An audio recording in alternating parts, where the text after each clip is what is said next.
introduce you to a few people that are here, so when you ask questions, I know who you're talking to. So the first one is our chief pilot here. He's our lead pilot. He's a research test pilot. And so the difference between other pilots, his name is Tim Williams. Hi, Timothy Williams. And so he's flown a lot of our missions, preparation for this one, and he's flown 2 missions with the ACTE on there. So 2 missions were flown, and Tim has been in there both times. He has a lot of good information about flying the aircraft and what it feels like and things like that. So if you ask those kinds of questions, those are great for Tim. And then we have over here is Craig Stevens. Craig Stevens is our ACTE chief engineer. So he's the one on all the technical side of things for the integration of the aircraft. He makes sure that everything's working well, it's all coordinated from the technical standpoint. Then we have Ethan Bowman. Ethan is our chief engineer for the aircraft. The aircraft, as I said before, had a significant amount of modifications. There's laser, fiber optics in the wings, there's hot film anemometry in the wings, there's all kinds of sensors and things like that. A lot of modifications, a lot of instrumentation, and Ethan Bowman is responsible for that, the technical side. So all those questions about the aircraft and things like that, go to Ethan, the ACTE technology. And then the flap technology itself, we have Dr. Koda. Sridhar Koda is here, Michigan. Hello. He can answer your questions as well. If I can just, for your awareness, tomorrow we'll be in the load plan. I think they're going to show us a little bit about the fiber optic sensors that you guys have in place, but we haven't heard the background of that yet, but we can feel free to talk about it. They are inside here, inside the flap in the wing, and so when it bends, it actually measures the strains and sends it down and transmits them down to the control room so we can see what's going on. And it's a new technology that's been developed here by NASA Armstrong. How do you see it in the control room? Are you looking at like data points or numbers, or is it like visualized somehow? Yes. So there's different data shown different ways. So some of the data has pictures, and then you see the numbers flickering there. Others have strip charts going very rapidly. You'll see that in there actually. Oh, nice. And you'll see the different. You can scale them real time, and other times you have dials in there, very analog looking. There's all different, pretty much any flavor you like. So what we do is we say to the engineers, I'll let them expound on this, but design your own console. So each one of these monitors is designed from the engineer themselves, and they're tweaked as we go. And there's a good question asked about changing. Well, one thing that is going on now is after the first flights, there's some changing of displays, because now they thought, well, if I could see it this way or that way or see this parameter, that would help me out. And so that's going on right now. Question for anyone? What happens to the airflow along the wing? What do you see? What do you see, or what are you seeing in terms of change of airflow on the different areas along the wing? right? And as Tom indicated, with all the different sensors, you can see the dark gray stripes. Those are surface pressures, so they're measuring the static pressure as the flow goes over the top, so they can tell, the pressure distribution of the wing. The ones that look like little round hockey pucks, those are. Come on over here. They are actually electronic tubs, so they can tell whether it's turbulent or laminar flow in those positions, so you can see where the separation occurs over the wing. And then the red ones are actually traditional tubs. So those are more analytical, so you have to use a visual, like a video camera that's in the tail, so we can see during the flight, we can watch the flaps, and I think there's some video of it in flight. So we can see where the same thing, whether it's separated or turbulent or laminar from that standpoint. The gray tubs don't have to be observed? They don't. They give us an electronic signal plus the frequency of movement. You can extract information out of the type of flow it is. But we are observing them to verify that the sensors are giving the data. And to be honest, that's the first time that these are being flown. They were developed by a third party, Rolling Hills, and this is through an SBIR work, so we're actually flying them for the first time. Are they being designed for all planes, or just a certain type? Tops like this are primarily useful for research aircraft. You wouldn't want to put these on a production aircraft because they do add a little bit of drag. But on a aircraft such as this, when you're out there doing research, it's really useful to have those on there, as it gives us a 3D visualization of what the flow actually looks like, and helps us figure out where the flow becomes separated. Like a new business jet or something No, you wouldn't necessarily put these tufts on there, but they're very useful in terms of doing the research that helps us get to those production aircraft. Why are you only picking this area of the wing? Don't you want to know how it's affecting the flow along the whole wing? This is kind of a representative area on there. I mean, if we put tufts everywhere, it would be a lot to look at. But with the guys have looked at their CFD analysis and all the predictions and everything else, and that's the area that they're most interested in. So you've already done the modeling, and Yes. you're not going to, and you've tried all the configurations, and basically that's the only. That's that the best area to look at. That's basically what I was Yes. asking. Yeah, sorry. Okay, that makes sense. And many years of modeling. This. Without having read the literature that you guys handed out, the idea here is a smoother flap, a seamless flap. Is that right? That's right. And the advantage there is it's less drag and quieter. And you used the word adaptive. What does adaptive mean? It adapts to different flight conditions. For example, the conventional flaps, they come down when you're taking off and landing from right left. But when you're cruising, they're kind of tucked inside. You don't see those flaps move around because if you move those flaps, it's a discontinuous surface.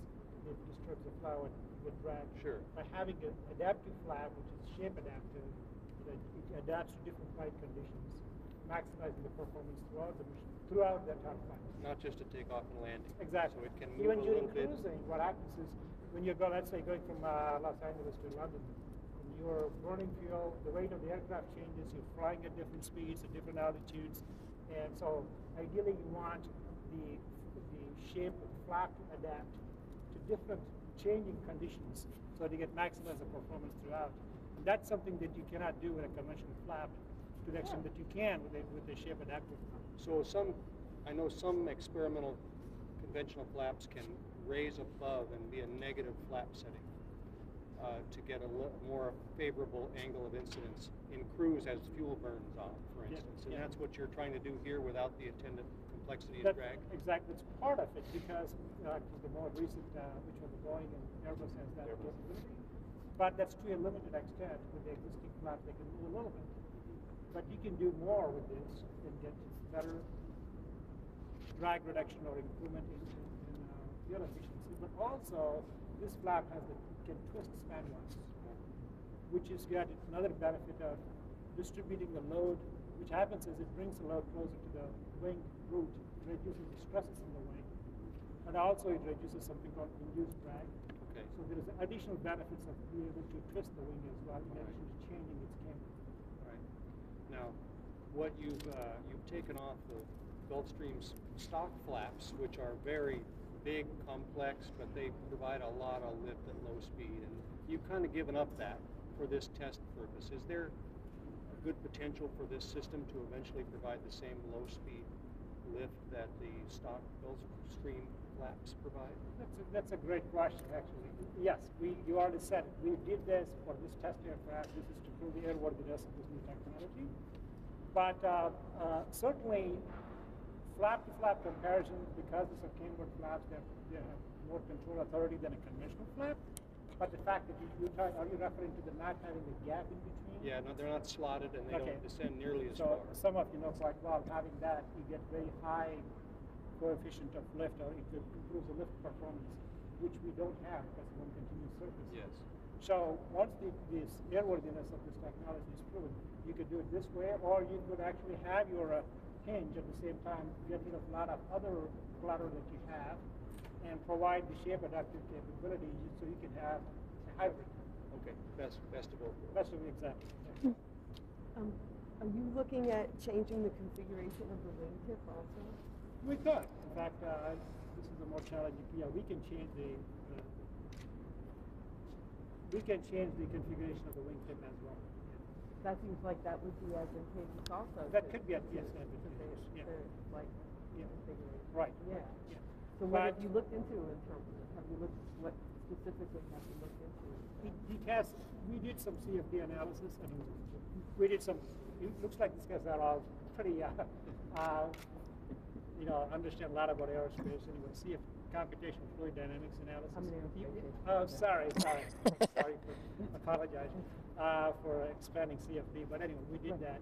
We do get some few percentage points in drag reduction. But this is the main thing in terms of Right. even for this technology. It seems like the two together would be awesome. Two together, interesting you bring it up because if you are retrofitting a wing flap, this is just based on analysis. We didn't do any testing like Right. you guys use Marvels here. Right. Worked based on analysis. When you add a winglet to an existing aircraft, it actually increases the stress at the root of the wing. So you don't just slap on a winglet. Right. You need to go back and beef up the wing over there. Right. Turns out because if you have our flap that can actually twist, that can twist span-wise, it reduces the loads and stresses. In fact, it reduces the stresses so much that it will completely negate the increase in bending moment Wow. due to the winglet. So you can have your winglet and get your fuel efficiency. On top of that, you get your fuel efficiency with the flap. Is an additional advantage. In that regard, we looked at that. Brilliant. Now, on the practical way of, on the flying part, what's the biggest change you've noticed? For flying this airplane, we knew ahead of time the normal Gulfstream has roll spoilers. Okay, so they're little on the top of them, they pop up, and you have maybe one pop up on the left or right independently, asymmetrically, so we get roll control beyond just what the ailerons allow. That's what the normal Gulfstream has, and it's really important to have that at low speeds. Higher speeds you don't really need them because you have the higher speed, you have more dynamic pressure, and you have the ailerons that work for you. They're hydraulically powered. So we knew we were going to have to disable those for this experiment, testing out the ACTE. So we actually flew a test series with the power flaps, with the roll spoilers disabled. So we knew exactly what we were going to have to, handling qualities wise, on the airplane before we actually put the ACTE flap on. So kind of a build-up approach from a safety risk standpoint. So what we noticed so far, and we all accept it, is that slow speeds are going to be a little bit sluggish. It has nothing to do with ACTE. It's just an artifact of the fact that to put the ACTE on, we had to disable the roll spoilers. So, the environment we work around here is a test environment with very long runways. 15,000 foot long runway. I can fly this, I can land it at high speeds, and if that's not long enough, I got lake beds, even longer. So, I'm not putting the plane on a lake bed. Don't worry about it. No. All that instrumentation you talked about, that's bad for them. Those would not do well with us. So, that's what we noticed. And so we're going to go out for a series of flights, series of flap positions, and you've seen one, you can see it bending there. It will go, I think the final one is at 20 when it bends all the way down. 32. 30. You can actually go all the way to 40 degrees. But 40 degrees. Yeah, we're only flying to 30, but we've tested it on the ground at 34 degrees. And we'll actually fly it to those positions and go out here and get that data. And so we can build up a really good aerodynamic model.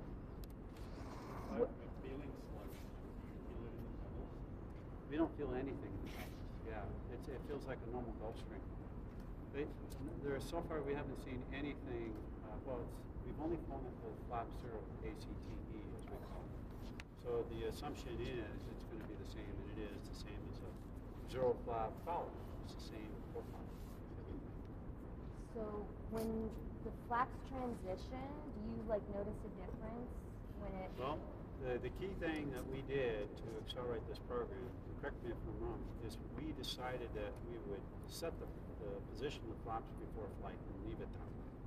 And what that does is, the only way to move a flap like that is probably hydraulics. Mm-hmm. That's it. And so we'd have to come up with a way of doing that hydraulically. So what we do is we set them, basically, it's got drag screws in here, you can set them before you fly, and we go out, and it stays that way the whole flight. It's But really they're being utilized basically during exactly. flight. I mean, it's really efficient because now I don't have to worry about them moving asymmetrically, which could be a safety concern, Yeah. a big one. But also, I go out and I get all those data points they need to get with that one flap set. And then we can compare. So the team basically over the last half year to year, with that knowledge that we're going to set the flap before we take off, they go, what's the best way of proceeding with the test program? And they had to make that decision. I mean, probably logically you'd start with 0 flaps, as opposed to say 20 or something like that. So as the difference piloting this compared to a regular commercial flight, are they drastic? No? It's just smoother, is it? Or? I think overall it will be probably smoother, especially if you go to -2. Because, I mean, I'm going to be able to offload the tail. The tail forces are not going to be as strong because that's the whole idea. So the drag associated with it is going to be less. And the hope is eventually, with the research we're doing here, we're going to be able to move it in flight. So you can correct me if I'm wrong, but you'd be able to do some gust of deviation, things like that, real time. So it could make a flight a lot smoother. So it'd make it lighter too if you're taking it will. things off, right? It will, because So I it'd don't be a need little that bit the faster, downforce from right? that as much, yeah. Which it also has the capability of all the loads on the tail have to compensate for the wing, so now I don't have to worry about that as much. And actually, many airplanes, well, a few of them, actually use that so they can gain some higher speeds out of the airplane. So wouldn't it be less to focus on then? If it's What? just this and not this plus this and when you're piloting? It'd be a little bit less to focus on. To focus on? Yeah, I mean like when you're piloting and you have to focus on only this rather than this plus this and It's seamless, right? When you're not actually consciously thinking of the different of the tail or just automatically. It's automatic, yeah. I don't even notice it really. really? Okay. Transparent. Yeah, yes. So Okay. that's the hope, is we'll get to the point where it just takes care of it by itself. Yeah. And then the flight control systems, I mean, this is a great place to do this experiment because there is F-18s here, and they've been doing flight control research for how many decades? Decades. Oh my gosh. And so they have how many control surfaces on that? A lot. A lot. Technical Decades and a lot. That's a good Decades secret. and a lot. I mean, not that they've done many science experiments to go big. And that's part of why we take this knowledge base, someone like Ethan, the whole group here that have worked on these type of airplanes, and put it in a transport type of airplane. So that's one reason why it's done. The same type of people that did F-18 flight tests, those people in the control room, they're the ones who are also doing this in the control room. So they're well versed in what to expect.